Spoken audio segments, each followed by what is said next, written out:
রাখি পড়েছিল শনিবার, তাই সেই দিন কোনো খাওয়া দাওয়া হয়নি। আর আজকে তার জন্যই রাখির খাওয়া দাওয়ার ব্যবস্থা চলছে এখানে।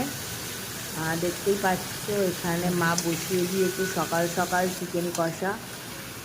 চিকেনটা রেডি হচ্ছে, আর পাশে তার আগেই বিরিয়ানিটা দমে মা বসিয়ে দিয়েছে, যাতে অনেকক্ষণ মানে দমটা দিতে পারে।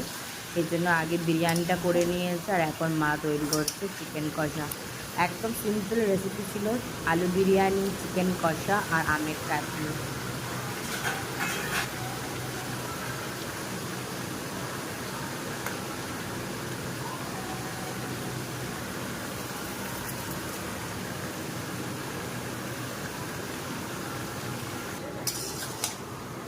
তাই রেসিপি লাগবে।